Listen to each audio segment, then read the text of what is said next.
Hello guys, तो कैसे हो आप लोग? आई होप अच्छे हो गए। लेकिन यूएस और ईरान के बीच में जो टेंशन्स चल रही थी वो बिल्कुल भी अच्छी नहीं है।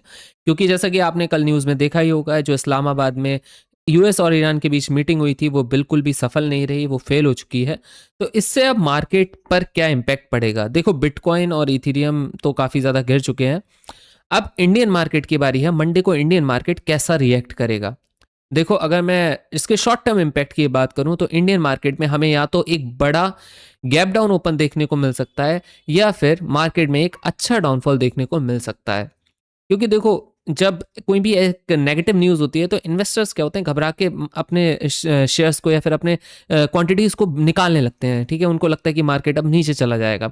ऑफ कोर्स ये बात जा भी सकता है ना? क्योंकि ये न्यूज़ बिल्कुल भी मार्केट के लिए अच्छी नहीं है। अगर सीज़ फायर हो जाता तो मार्केट में भी एक हमें शार्प रैली दिखा सकता था।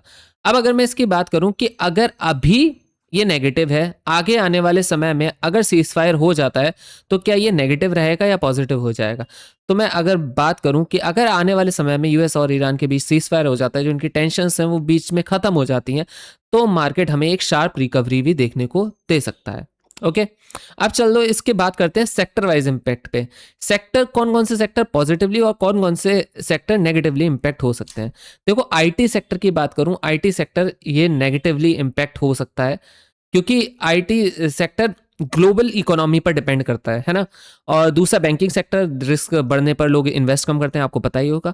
और एक्सपोर्ट कंपनीज, ग्लोबल जब माल एक्सपोर्ट ही नहीं होगा ग्लोबली, तो ऑफकोर्स ही बात है, एक्सपोर्ट कंपनीज को काफ़ी ज़्यादा नुकसान देखने को मिल सकता है। ठीक है, और जो सेफ सेक्टर्स हैं, पॉजिटिव सेक्टर्स हैं, जिनमें हमें थोड़ी बहुत उछाल देखने को मिल सकती है, वो है डिफेंस स्टॉक्स। वॉर के समय तुम्हें सबको पता होगा, बच्चे से बच्चे को पता होगा कि भाई डिफेंस के स्टॉक्स उठते हैं, क्योंकि डिफेंस की ज़रूरत होती है हमें, मिसाइल्स की ज़रूरत होती है। ठीक है, जितनी भी चीज़ें हैं उनकी ज़रूरत होती है। तो इसलिए डिफेंस स्टॉक्स में हमें एक उछाल देखने को मिल सकता है। गोल्ड, जब लोग डर जाते हैं वो गोल्ड में पैसा डालते हैं, आपको पता होगा।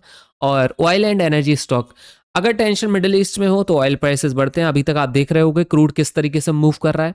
ठीक है, और एफएमसीजी सेक्टर स्टेबल रहता है, क्योंकि डेली प्रोडक्ट्स की डिमांड कांस्टेंट होती है ना? क्योंकि डेली प्रोडक्ट्स आप खरीदोगे, ऐसा थोड़ी है वॉर अगर हो गई तो आप प्रोडक्ट्स खरीदना छोड़ दोगे, खाना छोड़ दोगे, पीना छोड़ दोगे, है ना? तो ये एफएमसीजी सेक्टर स्टेबल रहता है।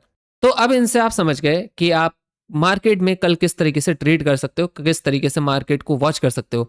देखो, अगर अभी आप लोग सोच रहे हो ना कि मार्केट में आपको लॉसेस हो रहे हैं या फिर आपको ट्रेड करने में दिक्कत हो रही है, मार्केट कहीं भी कुछ भी चला जा रहा है, तो भाई सुनो, एक तो पहली चीज़, न्यूज़ के बेसिस पे ट्रेड करना बंद कर दो। क्योंकि न्यूज़ के बेसिस पे अगर तुम ट्रेड करोगे तो मार्केट में भाई कुछ भी हो सकता है, तुम्हारे लॉसेस भी हो सकते हैं, प्रॉफिट्स भी हो सकते हैं, कभी कोई भी न्यूज़ आ सकती है।